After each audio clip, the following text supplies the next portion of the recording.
get your homework done. Okay, so 6.1 starts with looking at being able to find the 6 trig ratios or fractions, understanding the relationships between the 6 trig functions. We are going to look at special right triangles, that should ring the bell.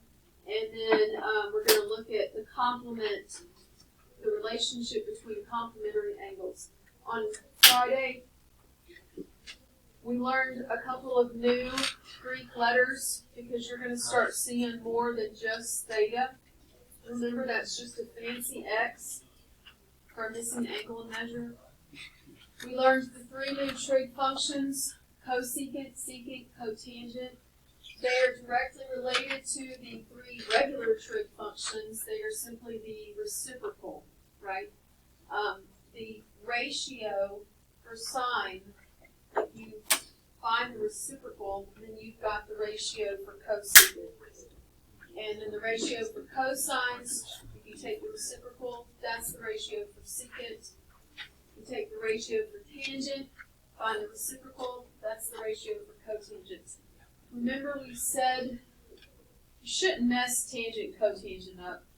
Secant, cosecant, the way I remember it is it's that first letter. I just tell myself it's the opposite, which helps me also remember that it's the opposite fraction, like to flip it.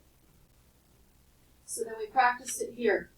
Then we went to a more intuitive way of looking at it. Instead of taking the fraction and flipping it, because that's too easy, we said you could also write it as 1 over the other trig function, because in the process of 1 divided by a fraction, you keep, change, flip, and then you still end up with that reciprocal, which is what this slide was about. This slide was about taking the given trig functions and finding the remaining trig functions by taking the reciprocal. You do have to remember to rationalize. You do need to be comfortable with ugly answers because we are at that level. They're not always pretty. That doesn't mean you're wrong. Let's go to the next example. If sine of beta is 6 over 7 and beta is an acute angle, find the other 5 trig values. You should already know how to do this. The first thing that would help is to draw a picture, which is why you have a box here. I drew my right triangle facing to the, I drew a left triangle.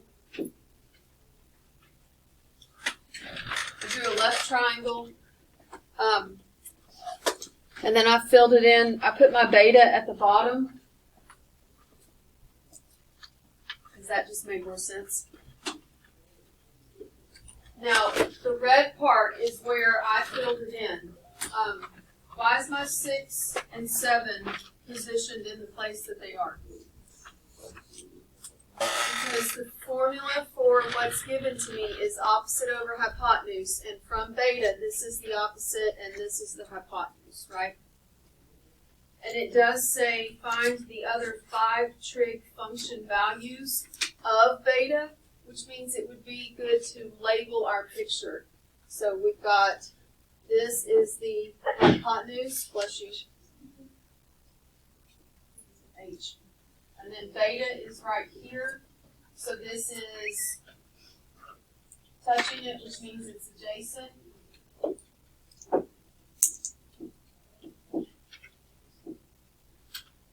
And then this would be the opposite. I'll do it like that. There you go. So you're going to find the 5 remaining trig values. You should already know how to do this. I would arrange it in an organized fashion so that you're not all over the place. Like if you got cosine over here and secant over here and cotangent over there, it's probably going to be harder to answer the questions. I would really organize it in the same manner that we've been organizing the previous questions, because then you have a nice little thought process set up for you. So they gave me sine of beta is 6 over 7, right? trig function can I immediately state if I know sine? I can state the cosecant of beta. And it would be, what? 7 over 6.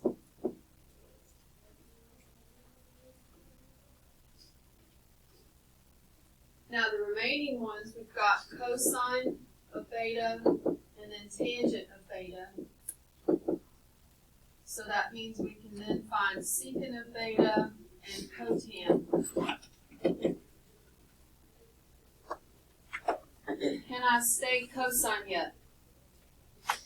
No. What do I have to do first?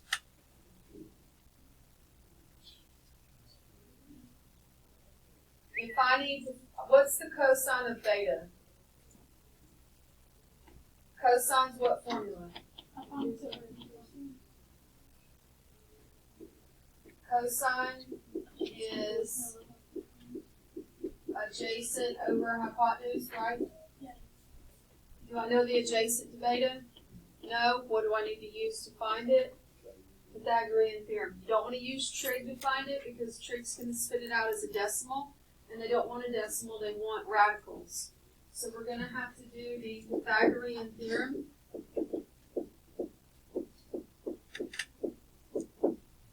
Remember that's a squared plus b squared equals c squared, where c has to be the hypotenuse. In this case, I know the hypotenuse. It's just this that I don't know. So I got a squared plus 6 squared equals 7 squared.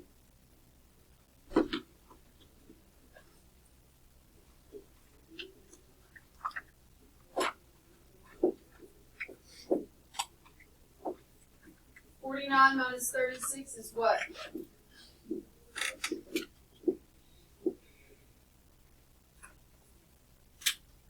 13, right? So A is what? Square root 13.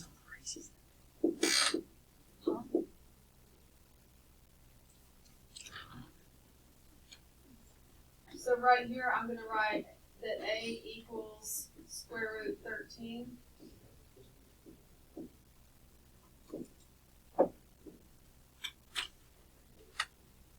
Now I can fill in the cosine as what? Ratio. Yep. Let's go ahead and fill in tangent. Tangent would be what?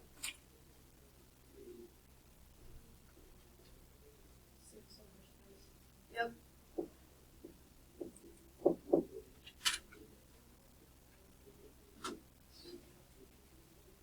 Is tangent in the correct format? No. What do you have to do?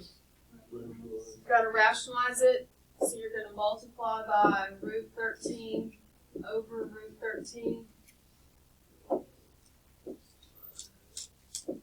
Move that there. So tan of 16, tan of beta is actually 6 square root 13 over 13, right?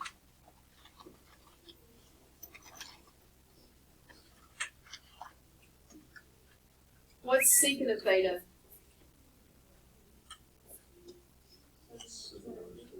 Okay, can I leave it like that? Nope.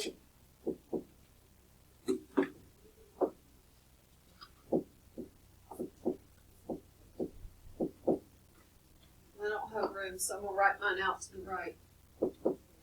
So we get 7 square root 13 over 13. Okay, let's look at cotangent. Here's where we want to think smarter and not harder.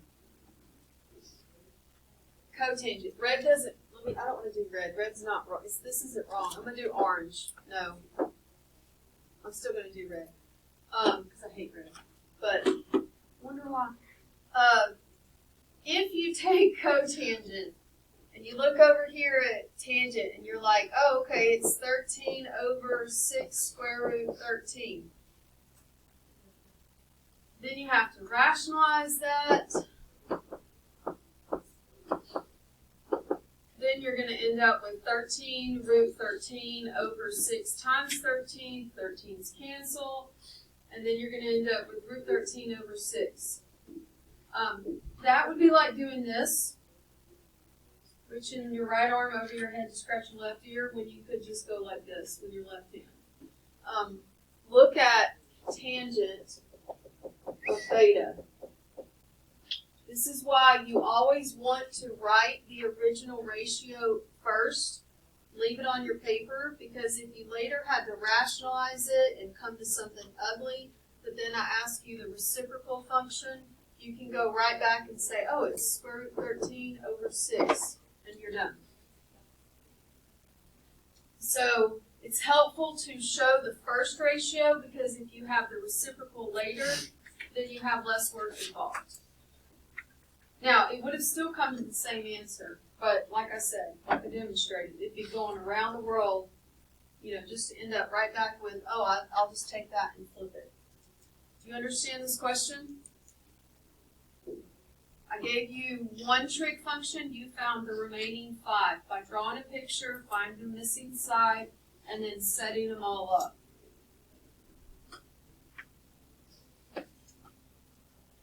Now let's look at the exact same concept, but with the special right triangles. So here's a special right triangle. This is the 45, 45, 90, which means we have what type of triangle? Starts with an I. It's an isosceles. It says determine the trig values of 45.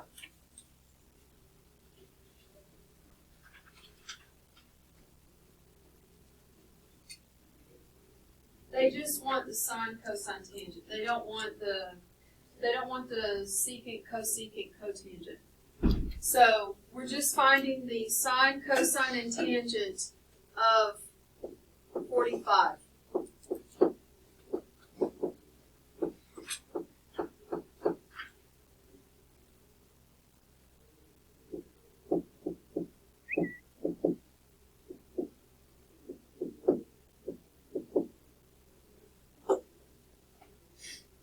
Find them right now. Make sure you rationalize.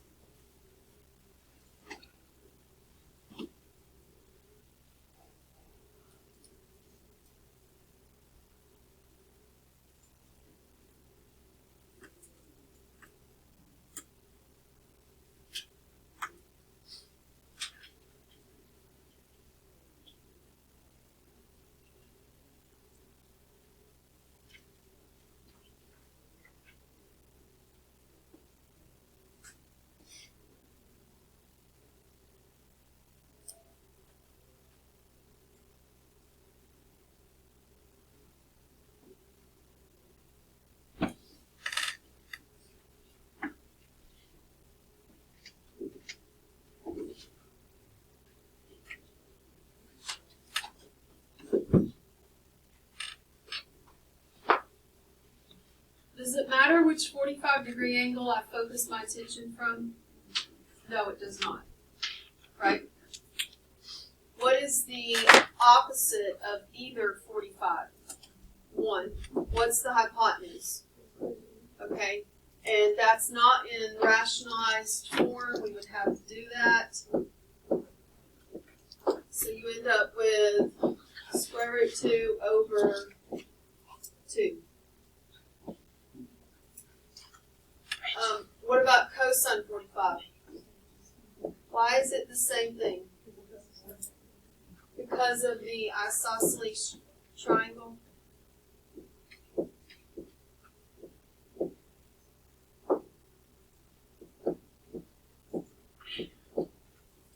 Alright, what about tan of 45?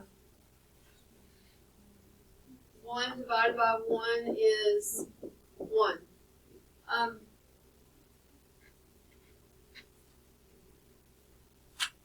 Don't write this. What if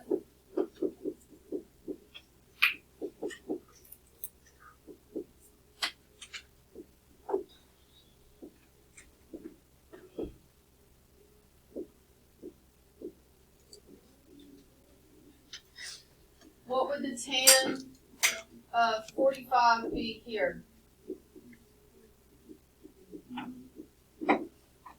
What is it? how would I get it? Right? You see that? What can you conclude about the tangent of every 45, 45, 90 triangle? It's always 1. And it's because it was what type of triangle? Isosceles. And tangent involves what part of the triangle? Starts with an L, the legs. So let's make a note right here. This is like the leveling up, like being more intuitive with it. Tangent of any isosceles right triangle is always 1.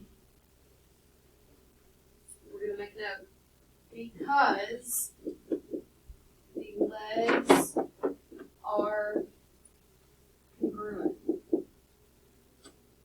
And tangent is the fraction formed by the legs.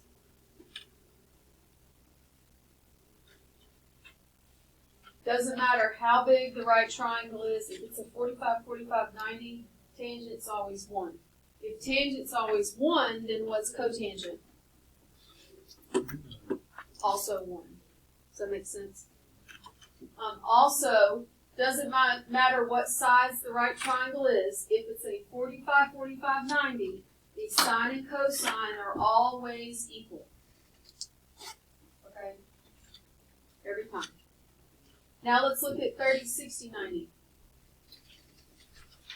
So we're going to find the 6 trig functions. Not the 6, I'm sorry. We're going to find the trig functions for 30 and then the trig functions for 60. Just sine, cosine, and tangent. So we're finding 6 things, but it's not the reciprocal ones. Look at this triangle right here. You will notice that this is a 60-degree angle. This is 30. This is an altitude. A little bit of vocab here. That altitude drops straight down perpendicular, splitting the bottom in half. And then this is 30 degrees here. So I want you to focus your attention on just the one that's right here, mostly labeled. Go back to the special right triangles relationships that we practiced. This is the 30, so that would mean this is considered what type of side? This is the short. This is 60, so this would be the long. And of course, this is the hypotenuse. Do you remember what the value of the long was? It was the short times square root 3. And in this case, the short's the number 1. So in this case, this right here is going to be the square root of 3.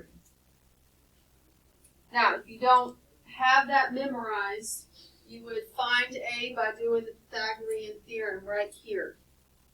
So if you look at it, A is one of the legs missing. So you'd have A squared plus 1 squared equals 2 squared. 4 minus 1 is 3. And you would get that A is the square root of 3. So you have the Pythagorean theorem to help you find that, or you have the special right triangles formulas that we practiced and that you should start getting familiar with. Now you have all 3 sides labeled. I want you to find the sine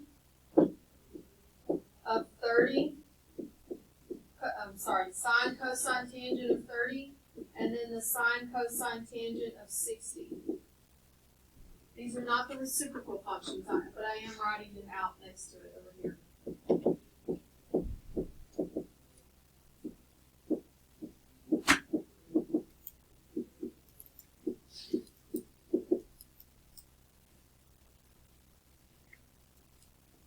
Find all 6 of those.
Okay, check my answers and see if you got this.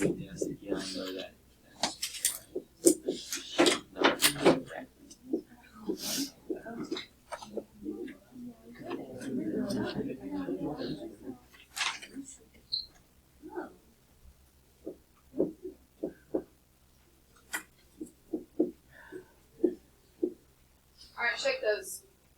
Did you get them?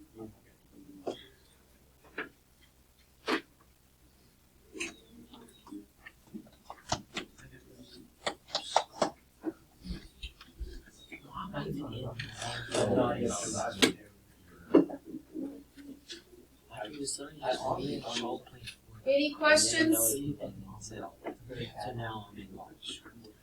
Okay.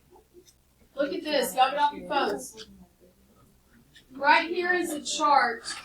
Now that you know how to derive the fractions yourself, the ratios yourself, here's a chart. You don't have to derive them anymore. You're welcome. So like the sine of 30 is 1/2. The sine of 45 is root 2 over 2. The cosine of 30 already rationalized, root 3 over 2. The tangent of 30 already rationalized, root 3 over 3. The slide here, the point of the slide here is if I say, tell me the exact trig value of sine of 60, then this is what I'm looking for. When I say exact, I mean I need it in radical and fraction form. So this is considered exact. Whereas if I say, using your calculator or approximate the sine of 60, then I'm talking about this here, where you're going to have to round it. So the difference is if I say exactly or if I say approximate. You need to know the difference between those two. Okay? Which takes us to the next slide where you were going to practice. Make sure your calculator is in degree mode. Go to degree mode. Look at this slide right here. There are 3 practice problems from the textbook, and then I added 3 more because I was a little worried some people needed maybe another practice problem. Make sure you are in degree mode.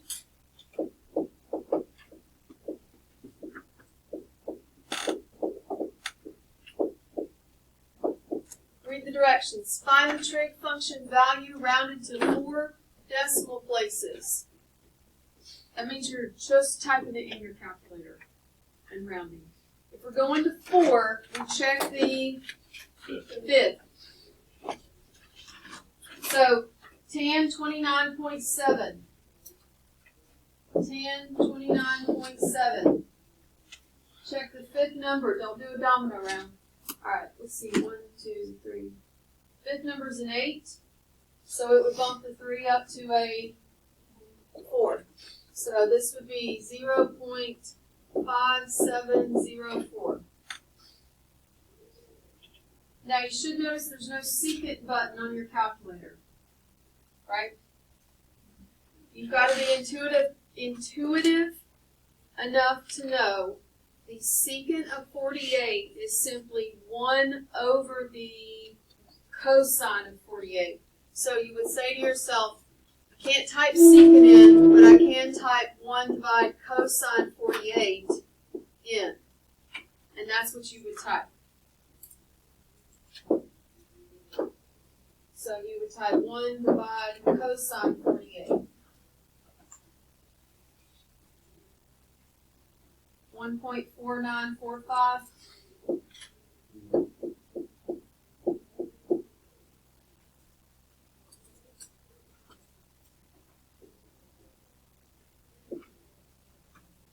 Sine 84, that's simple enough.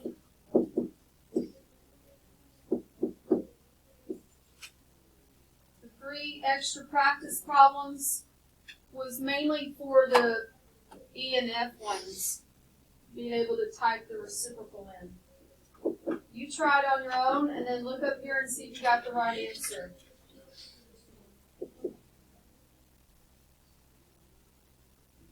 What do you type in to evaluate cosecant 74?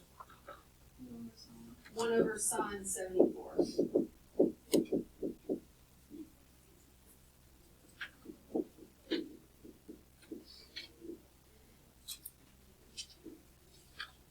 What do you type in to evaluate cotan? 81.3. 1 over 10, right?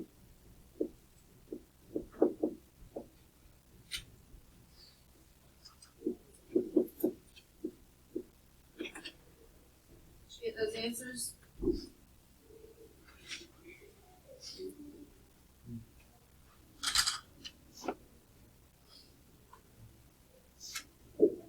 Can I go to the next slide?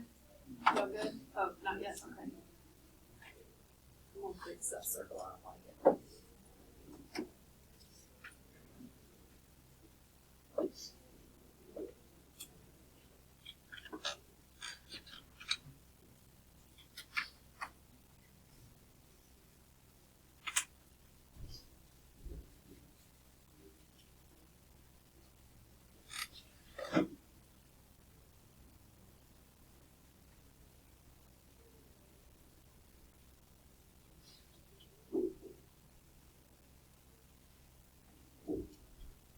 All right, let's look at this slide. Hold on.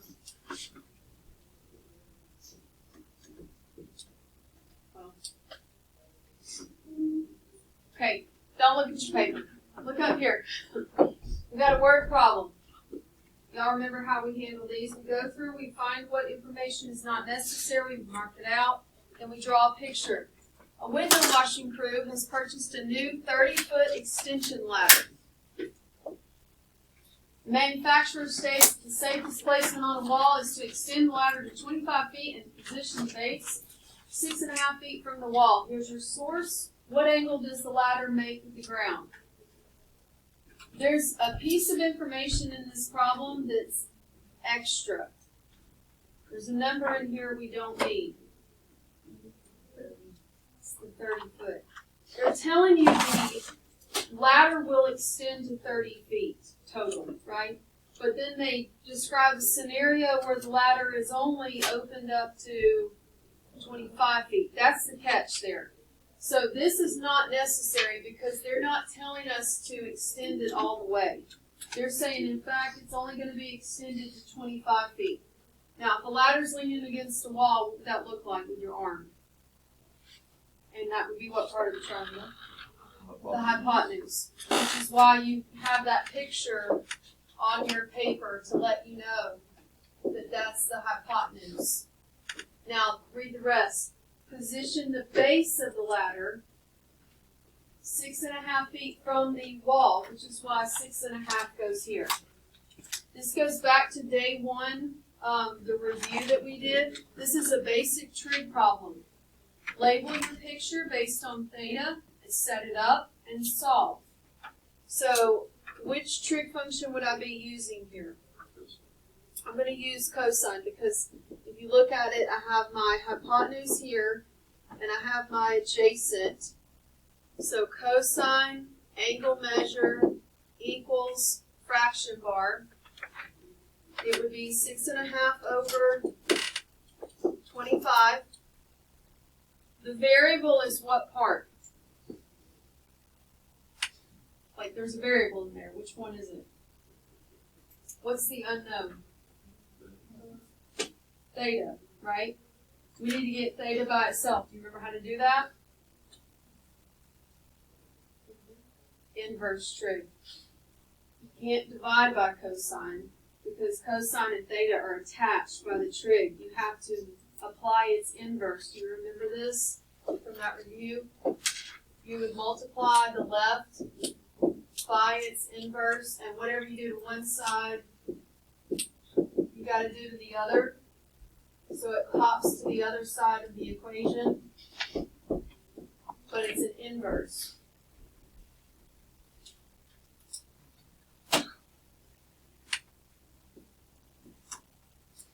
And then you go to your calculator, and what button do you have to hit? You have to hit the second button to get the inverse. What do you get? Yes. 74.9 degrees, or we could say 75 if it wanted to the nearest whole number, which it doesn't specify. But now these extra practice problems right here is simply to see, can you find, are you okay with typing it in the calculator like the inverse? So look at this one. If I said, what is theta, and I gave you this equation, you would go to your calculator and you would type second sine 0.5125 and you would get the answer. We're going to go to the nearest tenth right here. This is you practicing knowing when to hit the second button because you're finding an angle as opposed to the previous problems where we were just finding the ratio.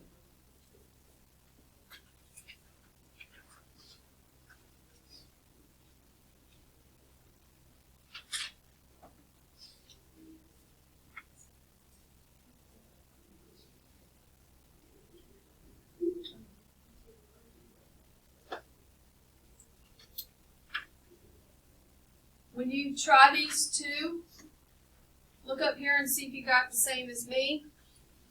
So if the cosine of theta was this decimal, then theta would be 46.5 degrees. Did you get that? Yes.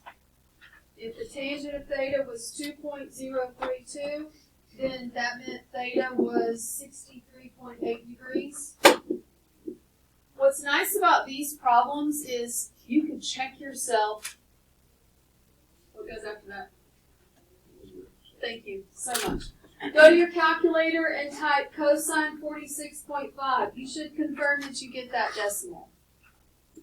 So these problems, there is a way to check yourself. You just go reverse it to check it. Yes? Good? All right, here's a new aspect. College pre-cal level. Remember, we're taking your geometry, foundational skills, and we're leveling them up. You learned this in geometry, you just never wrote it in the intuitive way that we're going to do it here. Look at this example right here. Look at this triangle. It's a right triangle. We got a 53 and a 37. If I was to say,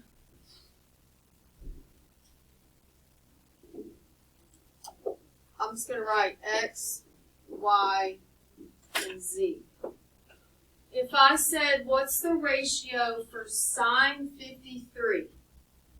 Sine 53 would be X over Z. Keep that in your mind. Sine 53 is X over Z. Now, what if I said, what's the cosine of 37? Notice it's X over Z. What did I do? I went to cosine instead of sine, and I also went to the other angle, right? But I stayed within the same triangle. The whole point of this slide is to understand that if you have a triangle, a right triangle, the two acute angles, because they add up to 90, and they're from the same picture, the sine of one is going to equal the cosine of the other. Does that make sense? And vice versa. The cosine of one will equal the sine of the other. You with me? Also, the tangent of one will equal the cotangent of the other. So wrap your mind around this. The sine, let's use easier numbers instead of 53 and 37. Let's do 30 and 60. Because they add to 90 easily. The sine of 30 will equal the cosine of 60 every time. The cosine of 30 will equal the sine of 60. Listen to what I'm doing. I'm switching trig functions, and I'm also taking the angle that has to add up to 90.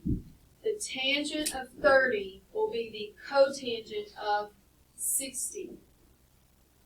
You hear that? Okay. which is why they gave you all these decimals so that you could look and see, oh, the sine of 37 will be the cosine of 53. Look at that, they're the same. The point of this is to understand that the sine of one angle will be the cosine of its complement. The tangent of an angle will be the cotan of its complement. Go back to geometry and recall that complementary angles,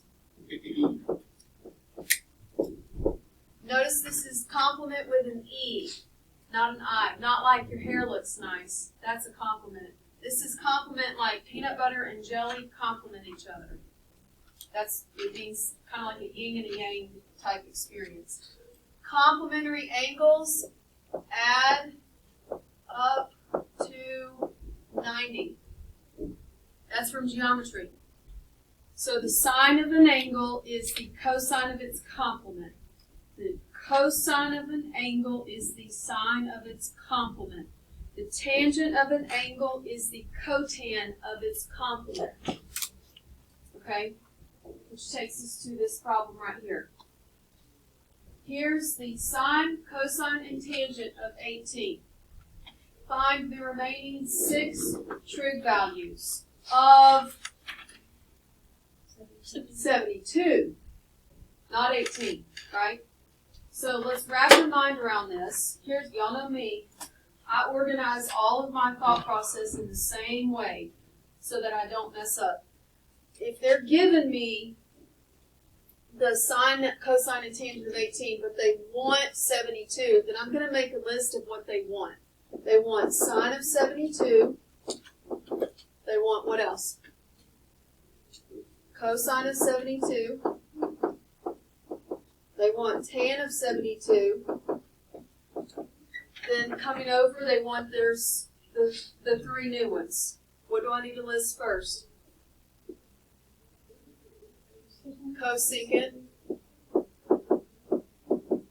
secant, and cotangent.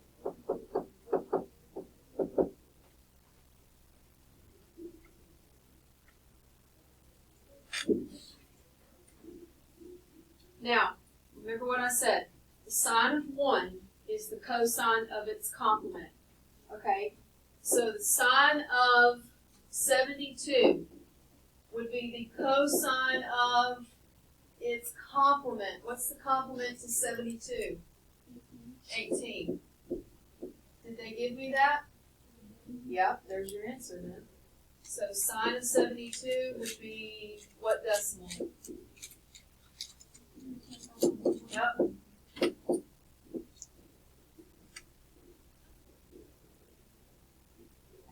Okay, the cosine of 72 is going to be the same as the sine of its complement, which is 18. And what decimal is that? Yep. Okay. The tan of 72 is going to be the cotan of its complement. Did they give me cotan? No. What did they give me?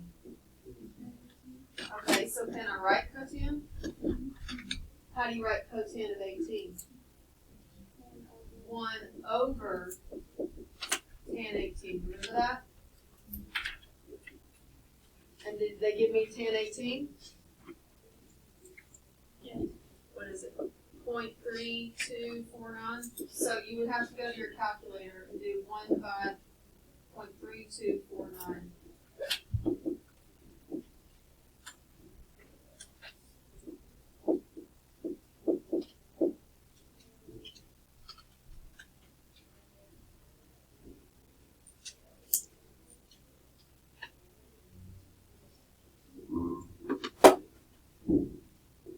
Now that you have these, go back to this. All right, cosecant of 72 is simply 1 over sine 72, right? Remember that from the beginning? Cosecant is 1 over the sine of it. Do I know sine 72? Yeah, I just found it, right? So you would go to your calculator and do 1 divided by that decimal. I'm going to have to write out to the right because I'm running out of room. And see if you get this.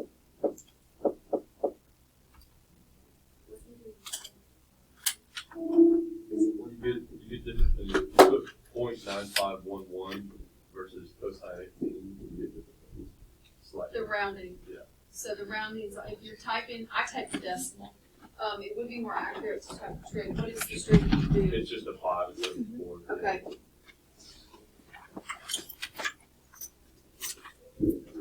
1, 5. Okay. Secant 72's what reciprocal, y'all?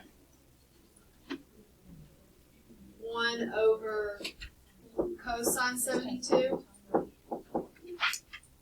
So you're going to do either 1 divided by this decimal, or you can do 1 divided by that sine 18.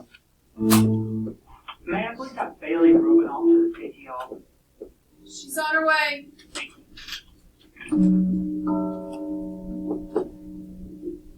I got, which is it, 3.2363? 6.1, okay. I'm going to finish this last one. Alright, the cotan of 72 will be the tan of its complement, which you already know. I gave it to you.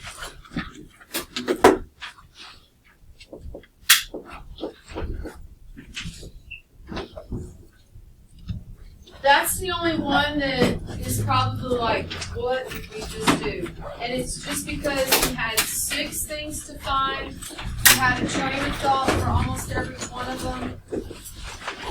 Make sure you go into the 6-1 homework and start it. It will be due by tomorrow at 8 p.m. Sound fair? 6-1 due by tomorrow, 8 p.m.